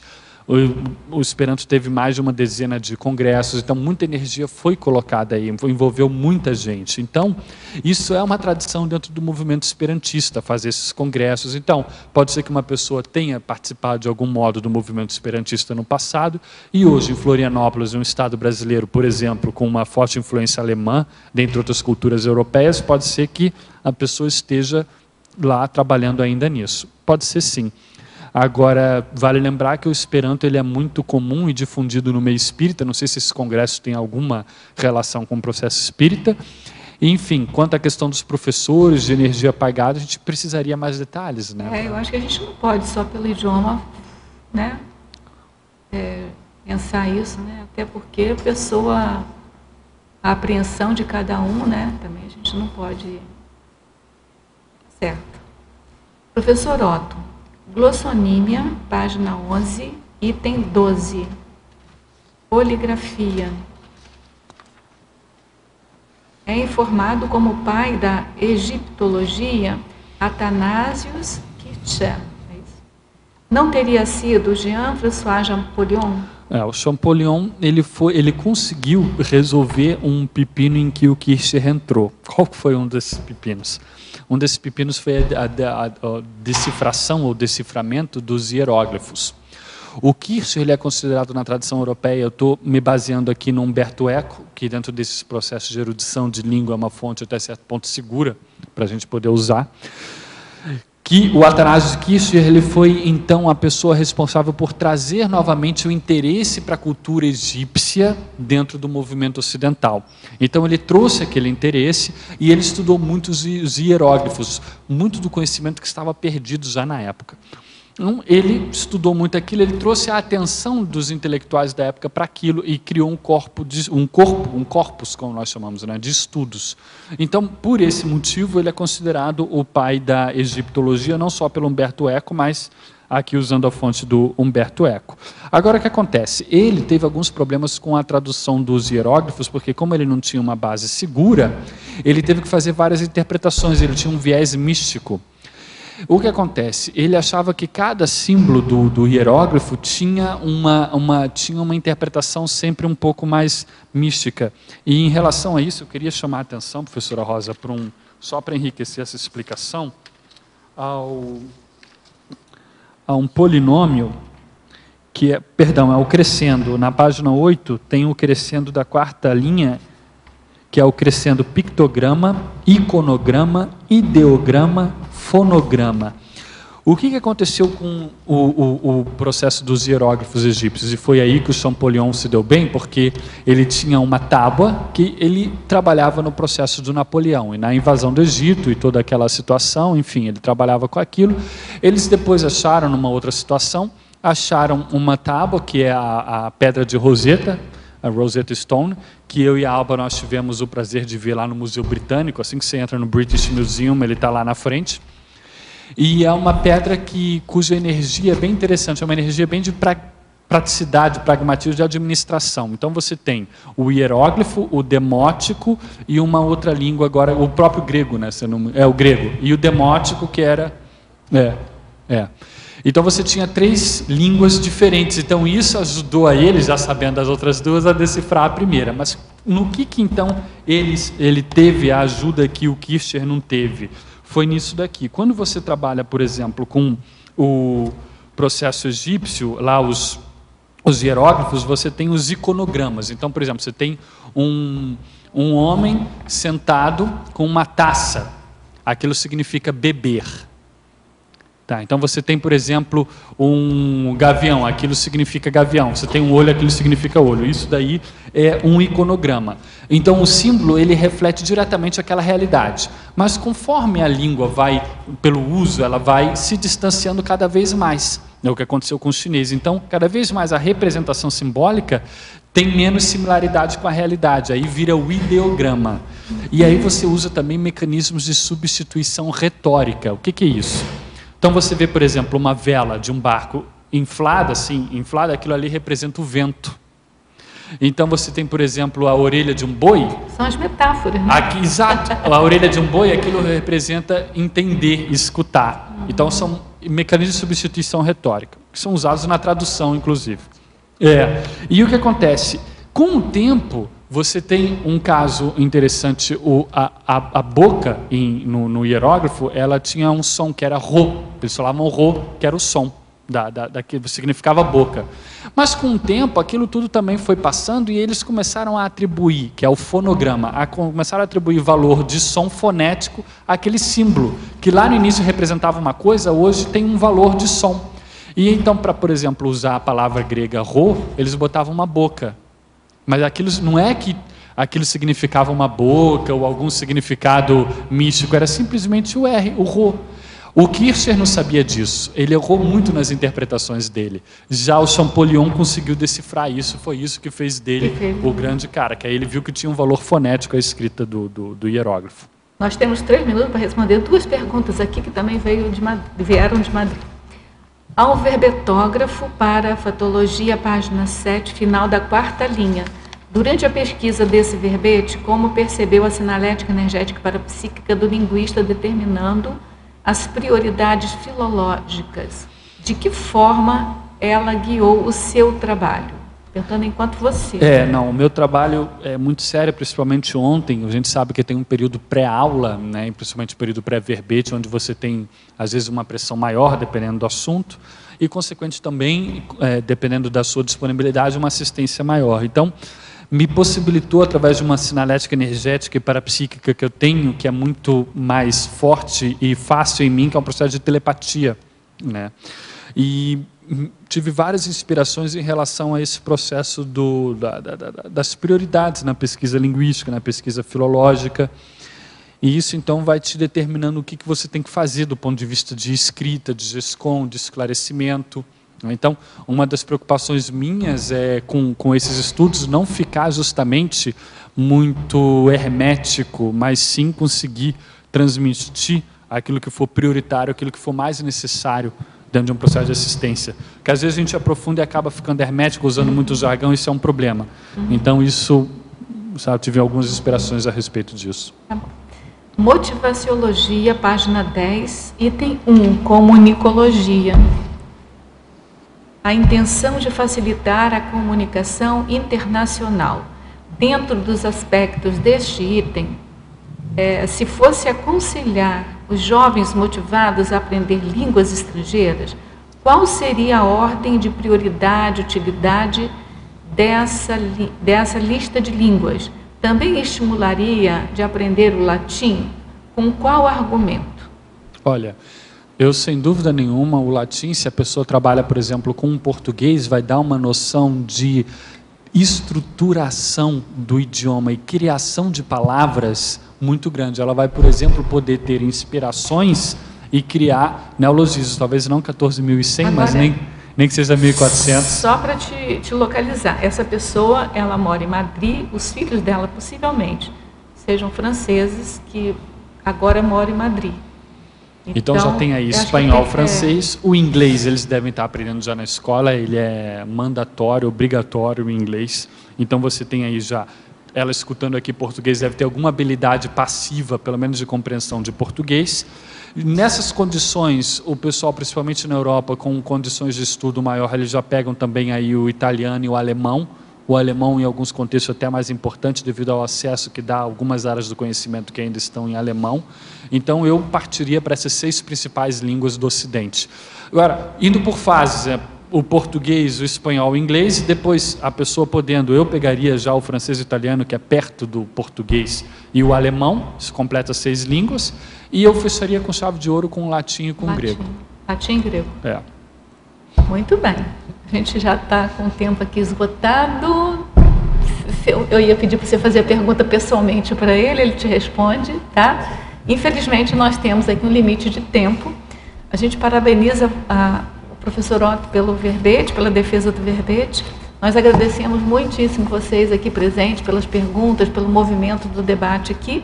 Agradecemos também aos teletertulianos. Contamos com vocês, tertulianos e teletertulianos, nas próximas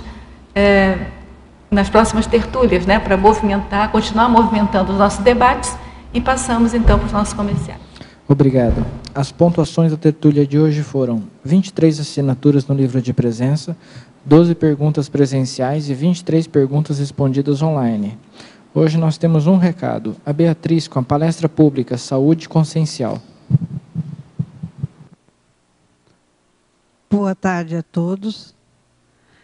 Você quer estar melhor? Saúde consciencial. Este será o tema da palestra pública que a consciencioterapeuta e médica Roberta Ferreira, coordenadora da OIC, estará ministrando hoje às 19 horas no auditório da Fundação Cultural, situado à rua Benjamin Constant, número 62, que é no mesmo prédio da Biblioteca Municipal de Foz. Os temas serão bioenergia, saúde e consciencioterapia, profilaxia de doenças e autocura, autoconhecimento pela abordagem consciencioterápica, a saúde e a doença pela visão do paradigma consciencial, esses são os temas da palestra. Reiteramos o convite para todos vocês e que fiquem à vontade para estender o convite para seus familiares e amigos. Lembrando que será hoje às 19 horas na Fundação Cultural Centro de Foz do Iguaçu. Contamos com sua presença. Obrigada.